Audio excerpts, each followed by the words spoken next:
మహనీయుల ఆశయ సాధనకు యువత కంకణ బద్దులు కావాలని రాజ్యసభ సభ్యుడు డాక్టర్ కె లక్ష్మణ్ పిలుపునిచ్చారు. హర్ ఘర్ తిరంగా కార్యక్రమంలో భాగంగా హైదరాబాద్ గాంధీనగర్, అరుంధతి నగర్లో మహనీయుల విగ్రహాలను బీజేపీ ఓబీసీ మోర్చా రాష్ట్ర నాయకులు పూసరాజు, కార్పొరేటర్ రవిచారి,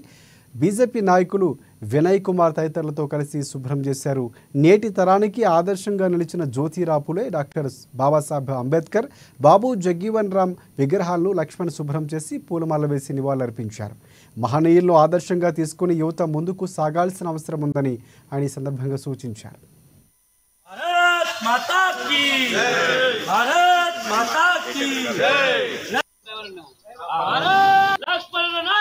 రాజ్యాంగ నిర్మాత, బడుగు బలహీన వర్గాల యొక్క మరి గొప్ప సంఘ సంస్కర్త మహాత్మా జ్యోతిబా ఫులే, దళిత కిరణమైనటువంటి బాబు జగ్జీవన్ రామ్ గారి యొక్క విగ్రహాలు అరుంధతి నగర్ లో స్థాపించి ఏ స్ఫూర్తినైతే ఈనాటి తరానికి కల్పించారో ఆ విగ్రహాలని వాళ్ళ శుభ్రపరిచి మరొకసారి వారు ఈ సమాజానికి, దేశానికి చేసిన సేవలు వ్యక్తపరచడానికి ఈ రోజు ఈ కార్యక్రమం నిర్వహించడం, రాబో రోజుల్లో కూడా దేశభక్తులను, దేశానికి చేసిన సేవలకు గుర్తింపుగా గౌరవం కల్పిస్తూ ఈ రకంగా నరేంద్ర మోడీ గారు ప్రపంచంలోనే భారతదేశాన్ని కీర్తి పతాకాలు, అభివృద్ధి కాదు, ఆర్థిక రంగంలోనే కాదు, అభివృద్ధిలోనే కాకుండా అన్ని రంగాల్లో దూసుకుపోతున్నటువంటి భారతదేశాన్ని అస్థిరపరిచే కుట్రలు, అంతర్జాతీయ శక్తులు, సంస్థలు వారు పన్నుతున్న కుట్రల్లో ఈ దేశంలో కూడా కొన్ని శక్తులు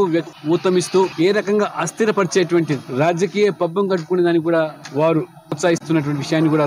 ఈనాటి యువత గమనించి మతాన్ని అడ్డం పెట్టుకొని దేశాన్ని ముక్కలు చేయాలని, కులాన్ని అడ్డం పెట్టుకొని మరి రాజకీయాలు చేయాలనేటువంటి పట్ల అప్రమత్తంగా ఉండాలని ఈనాటి తరానికి పిలుపునిస్తూ